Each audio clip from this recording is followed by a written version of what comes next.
I'm Manza, 30 years old, from Nabunturan, Davao de Oro. Nag-start ako as a dancer. Nagtuturo ako as a pole fitness instructor. And doon ko parang binuhos yung buhay ko. Lumuwas ako ng Manila para magsapalaran. Doon ko na na-discover yung drag.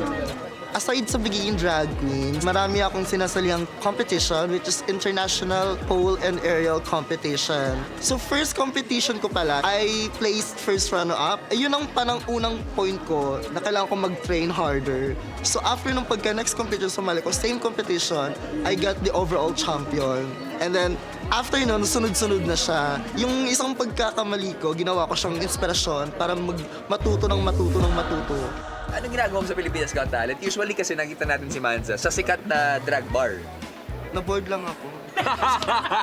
Sarap na. Hindi, gusto ko lang ipakita sa mga tao ang drag community namin at saka i-uplift sila para marami makakaalam mga bagong mga bata ngayon, generation na hindi lang basta lip sync kaya namin gawin.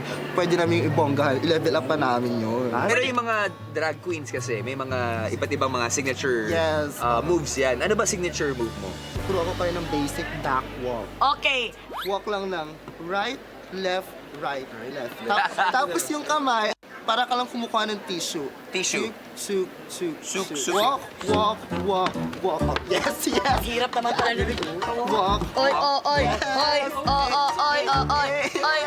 Yeah. Alam mo, Robby D, pwede ka na. Yes. Pwede ka nang sumalang. Handa ka na ba? Yes, handa na ako. Let's do this!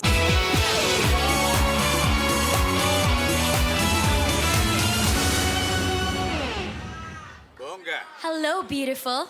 Hi po. What's your name? I'm Manza. Taga saan si Manza? Originally from Nabunturan, Davao de Oro. So, matagal ka na bang nagda-drag? 5 years na po. Di ba maraming klaseng drag yan? Anong brand ng drag mo? High level. Then, death-defying. Anong gagawin mo para sa amin tonight? Surprise na lang po. Oh, okay. You're full of surprises. Yes I love it. po. Kung ano man yan, good luck. Thank you. Good luck. Galingan mo. Guys, ano kaya ang gagawin ni Manza, guys? Leopard, nagtanggal na siya ng kanyang jacket. Tapos naka-heels pa siya, ha? Galing niyan. Be careful, beautiful.